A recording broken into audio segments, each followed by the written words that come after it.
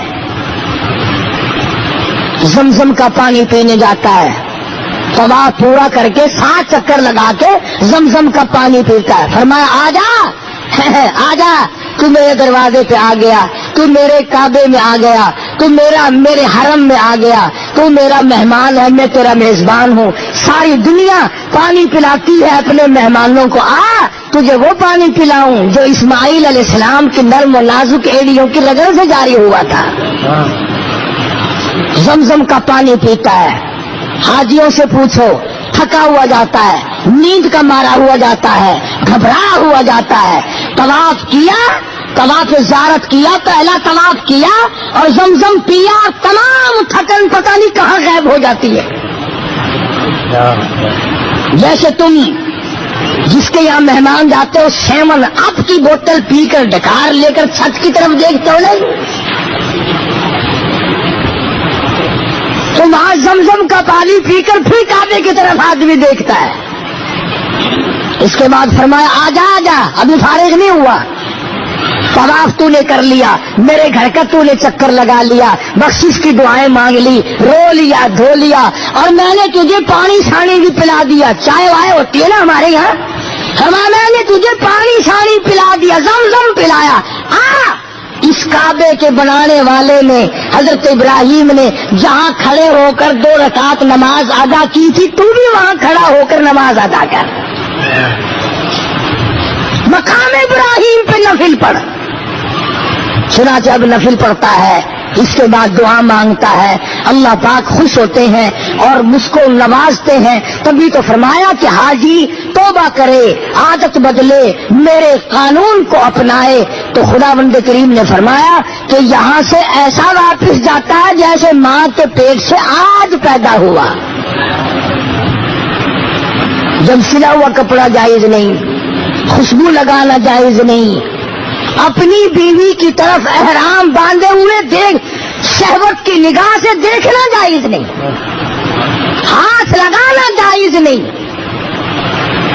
کیوں کہ جس کا دیوانہ بن کر آیا، جس کا مستانہ بن کر آیا، وہاں تو یہ ساری چیزیں ہے ہی نہیں، ساری چیزیں نہیں ہیں۔ اللہ پاک نے فرمایا جب میرے دروازے پہ آیا، میرا بن کر آیا، تو جب تک احرام تیرا بندھا ہوا ہے نا، میرے والی عادت اپنا، میری بھی بیوی نہیں، تو بھی سمجھ لے تیری بھی نہیں، میں بھی کپڑے نہیں پہنتا، تو بھی سمجھ لے کہ میں نے بھی نہیں پہننے، میں بھی خوشبو نہیں لگاتا، تو بھی نہ لگا۔ جب تک احرام بندھا ہوا ہے اس وقت تک تو میرے والے افعال بنا۔ مولانا خلیل احمد صاحب سہارنپوری سب کا رحمت اللہ علیہ جب بیت اللہ شریف میں داخل ہوئے تو یہ لکھا کتابوں میں کہ ابدالوں کی جماعت بیٹھی تھی۔ مطاف کہتے ہیں طواف کی جگہ کو، بیت اللہ کے چاروں طرف جو چکر لگانے کی جگہ بنی ہوئی ہے اسے مطاف کہتے ہیں۔ وہاں ابدالوں کی جماعت بیٹھی تھی، پچھلی رات تھی۔ مولانا خلیل احمد سہارنپوری رحمت اللہ علیہ نے جب قدم رکھا، ابدال چونک اٹھے اور فرماتے ہیں کہ سارا حرم نور سے جگمگا اٹھا، سارا حرم نور سے جگمگا اٹھا۔ اور جب ابدالوں کی نظر پڑی تو فرمایا یہی وہ مولانا خلیل احمد ہے جس کی وجہ سے بیت اللہ میں نور بھر گیا۔ اور جب طواف کرنے لگے تو یوں فرمایا کہاں میں اور کہاں نکہت گل، کہاں میں کہاں تیرا دربار، میں تیرا بندہ تو میرا شہنشاہ، میں تیرے دروازے پہ بھیک مانگنے والا فقیر، تو میرا داتا اور سب کچھ دینے پہ قادر۔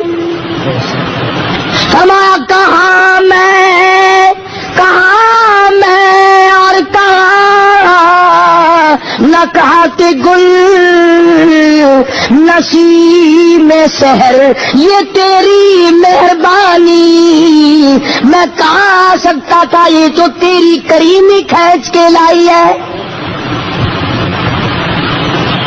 ایک بزرگ فرماتے ہیں میں نے 7 برس تک قیام کیا حرم میں، اور ارادہ یہ کیا کہ ایسا وقت ملے اکیلا طواف کرنے والا میں ہوں اور کوئی بیت اللہ کا طواف کرنے والا نہ ہو۔ فرماتے ہیں موت آ گئی مگر ایسا وقت نہیں مل سکا، نہ رات میں نہ دن میں، کہ اکیلا طواف